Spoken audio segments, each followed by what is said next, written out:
What the hell is happening in the NFL this week?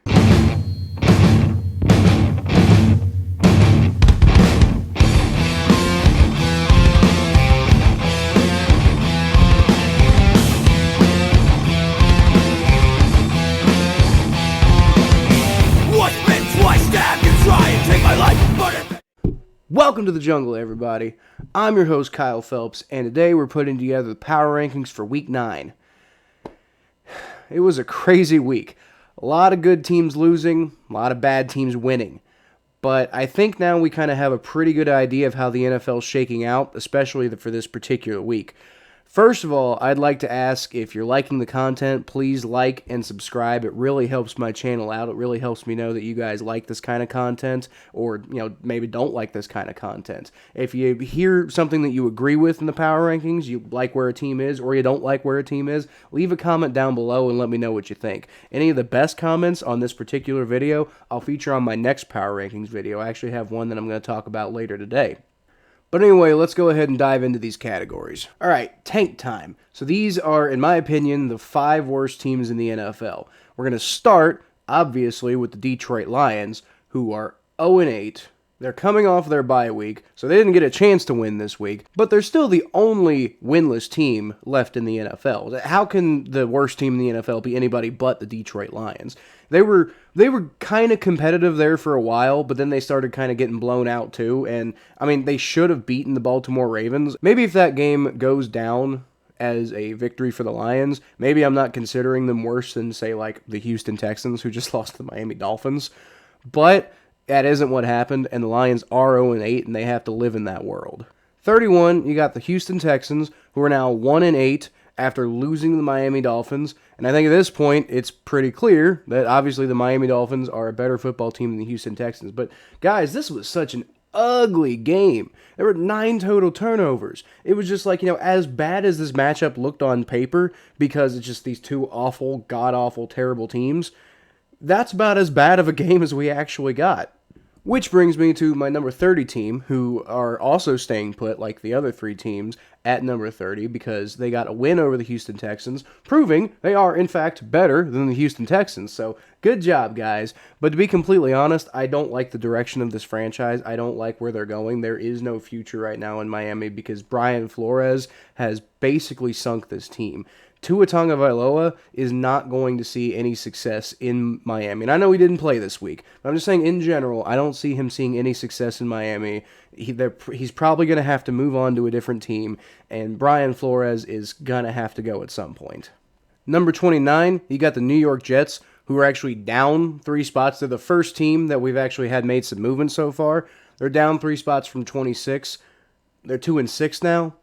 And it was looking like they were going to be competitive with the Colts there for a minute because, Mike White came out, and Mike White, crazily enough, we're using this phrase, Mike White did Mike White things, and he looked like he was pretty good. So the only real question here in New York is, do you bring Zach Wilson back? Because you weren't really getting a whole lot done with Zach Wilson, and you're getting a lot done with Mike White. Now, you don't want to do what Brian Flores did to Tua Tagovailoa and ruin Zach Wilson's confidence. But something tells me Zach Wilson's confidence isn't going to take too much of a hit. And finally, wrapping up this category, you got the Washington football team at 28, just like they were last week, because they're 2-6 coming off of their bye week. At this point, the division is just completely out of reach. The Cowboys are running away with it, and nobody else is really competing, but the Washington football team is definitely not competing. Next category, it's a step up from awful, but it's still bad. We're going to start off with the Jacksonville Jaguars, number 27. They finally got themselves out of, that super cellar, the bottom 5 teams. And they did that with a really weird-looking win over the Buffalo Bills this week. But they're up from 29. They're 2-6. There's a little bit of momentum. Trevor Lawrence is hurt, and so that's not good. But regardless of how photogenic of a win it was, they did knock off the Bills, who at one point were number 1 in my power rankings. Number 26, you got the New York Giants, who are up from 27. They were in this category last week. They're still in this category, but they're moving a little bit up. Maybe they can get something going on. They have 3 wins now. The most recent one came against a Raiders team that has been reeling, but the Giants actually being able to take advantage of an opportunity that's given to them is something they weren't doing last year. So maybe Joe Judge has got some sort of progress going on there. 25, we got the Chicago Bears, and They're down from 23 this week, and I feel for you Chicago Bears fans. I saw those calls. I saw the refs act in the way that the refs always act when the Pittsburgh Steelers are in town. But at the end of the day, same way I say for every single team, the Bears cannot put themselves in the position to get beaten by the refs, and they just did that time after time after time after time. Matt Nagy, Reaper's coming. Better watch out soon. Number 24, we got the Philadelphia Eagles, who are down from 22, and I feel for this fan base, guys. Once again, it feels like they had them. The Eagles were right there. They had a win against a good team. I feel like the Eagles are right there to the point where they could get into like the playoff hunt discussion if they could just start putting away these close games. But they're not doing it. Next we got the Carolina Panthers at number 23, and they're down from 18. They're 4-5 now, and after that 3-0 start, and everybody's like, oh, Sam Darnold, obviously the Jets were the problem, and Sam Darnold's, so much better when he's not with Adam Gase. He threw 3 interceptions this week, so you might be seeing ghosts again. All right, the playoff hunt. These teams might be long shots, but they're at least at the point right now, after 8-9 games, that they could potentially go make a playoff run. We're going to start at number 22 with the Atlanta Falcons, who are up from 25. They're back to 500, folks. And I thought for sure they were going to find a way to lose that game. But they didn't. Mike Davis almost fumbled the ball away. But he didn't. Arthur Smith made a decision that looks cowardly. Looked like it was going to invite some forces to, encourage them to lose this game. But they didn't. Matt Ryan knelt on the ball to win the game, and they did. The Falcons did it. They're 4-4. Number 21, you got the Seattle Seahawks, who are staying put because obviously they're on a bye week. And they could get lucky next week if Aaron Rodgers is unable to pass COVID protocols. But the point is they got Russell Wilson back, so that's why I think this is a playoff hunt team. I know they're 3-5 right now, but a lot of that is because they just couldn't get the job done with Geno Smith. But they got Russell Wilson coming back, and Russell Wilson, when they had Russell Wilson, they were looking like a legitimate playoff team. Number 20, falling all the way down from 17 last week, you got the San Francisco 49ers, who are currently 3-5. They got absolutely worked by the beat-up Arizona Cardinals, who did not have Kyler Murray. They did not have DeAndre Hopkins, and they got, James Conner, who's out here scoring all over the place. I just did not expect James Conner to have a great, amazing day this week, but that's who the 49ers are right now, and that's why they're at 20.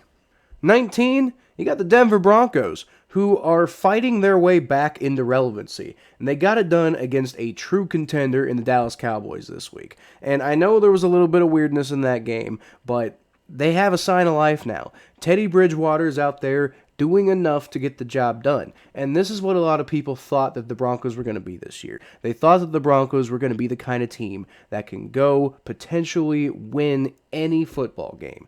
Some people were calling them dark horse Super Bowl contenders, but I, along with a lot of people, thought that's ridiculous. But they could get their way right back into the playoff hunt if they keep going the way they're going. Number 18, you got the Pittsburgh Steelers, who are 5-3, and if the season started today, they'd be in the playoffs. I'm not super impressed by a lot of their wins. They are up one spot from 19, but I thought the refs helped them out a lot. I thought the Bears kind of beat themselves, and even then, the Bears still almost came back and won that game. Steelers only won by 2 points, so what happens when you start facing off against good teams?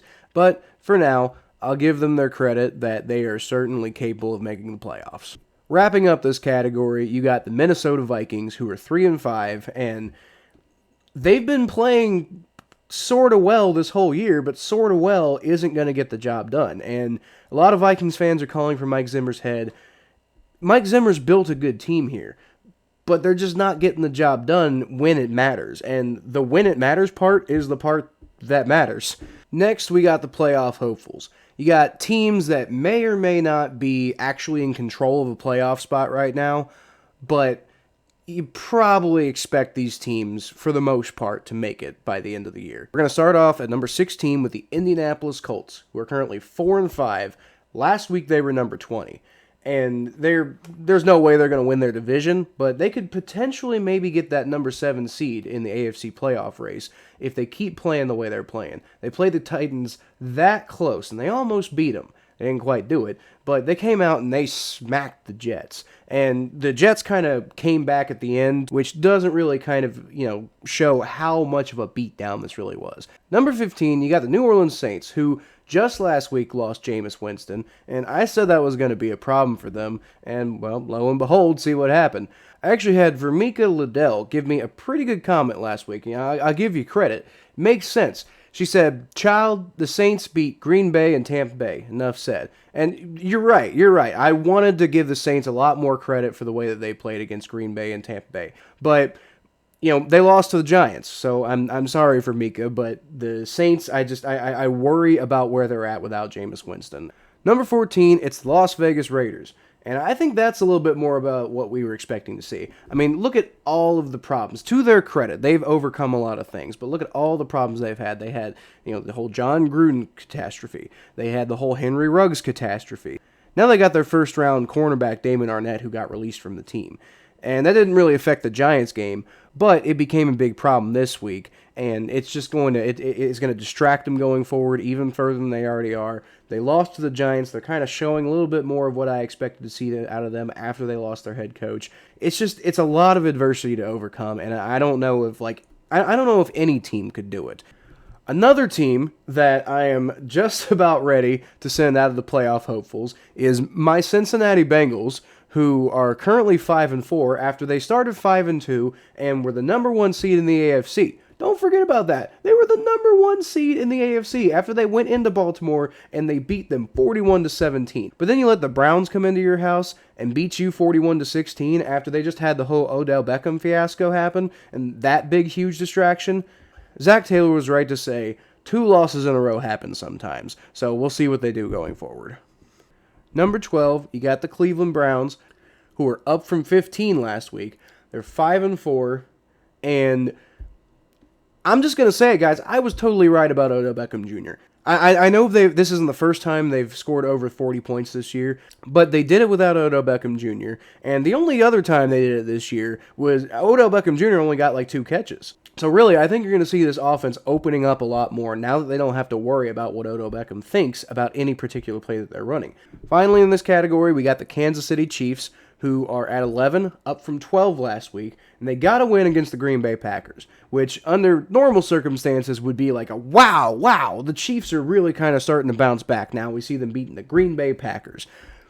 But the Green Bay Packers didn't have Aaron Rodgers. They were handed a golden opportunity to go beat the Packers, and they pulled it off. At the end of the day, that's what good football teams do. They seize the opportunity in situations like this.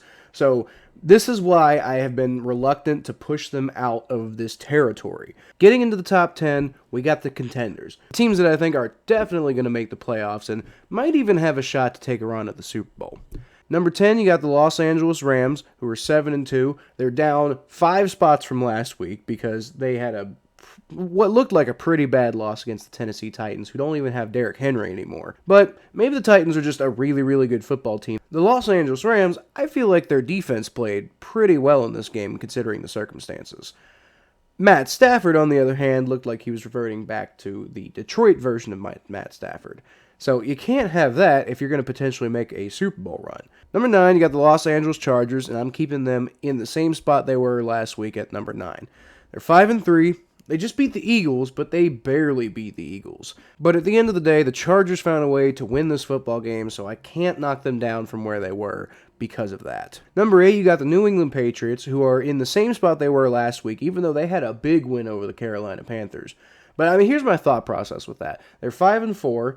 I had them at number 8 at 4-4, which kind of seemed crazy last week. I kind of was thinking, man, the New England Patriots, they seem like they're kind of on a roll. They seem like they're kind of going somewhere. So I bit on the bait. I put them up in my top 10 after being at 16. And now I'm thinking, okay, I had the right spot. So crushing the Panthers like that just really confirms that I made the right decisions. Number 7, Baltimore Ravens. They're 6-2. And at some point, it doesn't really matter how you do it. They just keep doing it. They keep finding these crazy miracle ways to win. Lamar Jackson just pulling whatever he can out of his ass, and he's making it work. The Vikings were the most recent victims of it, and that's really the only real analysis I have of this. I don't know how to stop the Ravens at this point. Rounding out this category, you got the Tampa Bay Buccaneers at number 6, staying at number 6, because they were on a bye week. Now, the Saints' loss helps the Buccaneers out dramatically, but not really enough to rise any further than 6 in the power rankings. It's pretty much just like, the Buccaneers are in real firm control of the NFC South. It's going to be hard for the Saints are going to have to knock off the Buccaneers again and maintain their ability to keep winning, which just has not been something the Saints have been able to do this year. Finally, it's my top 5 teams, the Super Bowl caliber teams. These teams, I think, are going to represent their conference in the Super Bowl, or at least most likely to represent their team in the Super Bowl, or at least are going to make it to the conference championship and have a chance to make it to the Super Bowl. So we're going to start off at number 5 with the Buffalo Bills. They're 5-3. They just lost to the Jacksonville Jaguars. I get it. They're a Super Bowl caliber team losing to the Jaguars 9-6. That's ridiculous. But I had them at number 2 last week, and weird games happen in the NFL. So I'm not gonna knock them all the way down to oh, they're not a playoff team anymore because they lost to the Jaguars. No, I still think that this is a Super Bowl caliber team. I still think they're probably going to be in the AFC Championship, regardless of whether they lost to Jacksonville in a really bad way or not. But they've been crushing a lot of teams this year. Number 4, it's the Dallas Cowboys. They're moving down a spot because they lost to the Denver Broncos, and that's not good. They probably deserve a deeper dive than one spot, but luckily for them, there's a lot of movement going around in this area. A lot of really good teams lost this week, so they're not experiencing the real giant pitfalls that normally come when everybody else around you wins and you lose to it in a really dramatic way.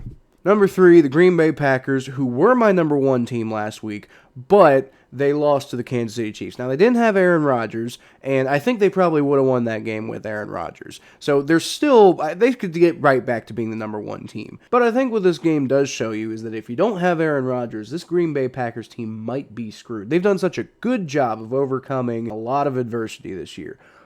But they didn't this week. Regardless of how good that defense played, they lost, and so they're going down in the power rankings this week. Number 2, you got the Tennessee Titans, who got a big jump up from number 11 last week, and that's mainly just because I thought that they were going to flounder without Derrick Henry. They showed me that that's not going to happen.